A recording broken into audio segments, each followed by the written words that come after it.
एका विवाहित महिलेच्या वडिलांना तिचा मृतदेह क्रशरच्या खड्ड्यातील पाण्यात तरंगताना आढळून आला आणि परिसरात एकच खळबळ माजली.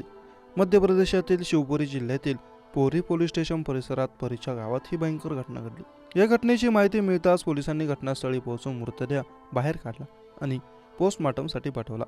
या महिलेने तिच्या पती आणि सासरच्या लोकांच्या जाचामुळे हे टोकाचं पाऊल उचलल्याचा आरोप होत आहे. राजस्थानच्या कसबा थान प्रशांत यादव यांची पत्नी बिनू वय वर्ष 24 हिचा मृतदेह मंगळवारी सकाळी 6 वाजताच्या सुमारास पोरी पोलीस स्टेशनच्या परीच्या गावात माहेरच्या घराजवळील क्रशरच्या खड्ड्यात पाण्यात तरंगताना आढळून आला.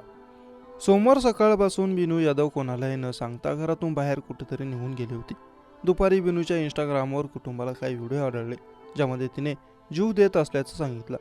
सोमवारी संध्याकाळी कुटुंबाने पोरी पोलिसांना याबाबतची माहिती दिली.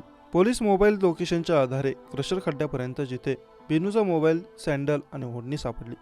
मंगळवारी सकाळी बिनूचे वडील दिवान यादव यांना त्यांच्या मुलीचा मृतदेह पाण्यात तरंगताना आढळला. माझं आयुष्य उद्ध्वस्त केलं. मी मरेन कारण तुम्हाला जगण्यायोग्य सोडलं नाहीस. माझ्या मृत्यूचे एकमेव कारण तुम्ही लोक आहात. मला माझ्या घरात शांतपणे राहायचे होते पण तुम्ही मला जगू दिले नाही. मीच सर्व गुन्हे केले आहेत. तू काही केलं नाहीस. तू निर्दोष आहेस. तू माझे आयुष्य उद्ध्वस्त केलं आहेस. मला आत्महत्या करण्यास भाग पाडलं.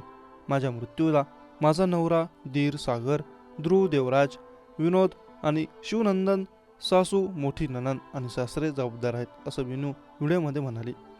इंस्टाग्रामवर अपलोड केलेल्या व्हिडिओमध्ये बिनू आपल्या मुलाला म्हणाले की आईचं तुझ्यावर खूप प्रेम आहे. मला तुझी आठवण येते. मी तुझ्याशिवाय जगू शकत नाही. हे 20-25 दिवस असे वाटते की मी कित्येक वर्षांपासून तुझ्याशिवाय जगत आहे. मी तुला किती प्रेम करते हे कोणीही समजू शकत नाही.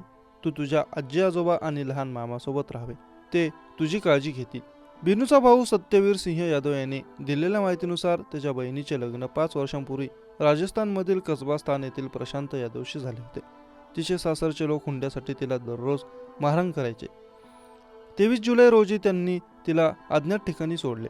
तिच्या सासरच्यांनी तिला मारहाण करून सोडलं होतं पण तिचा मुलगा त्यांच्याकडे होता.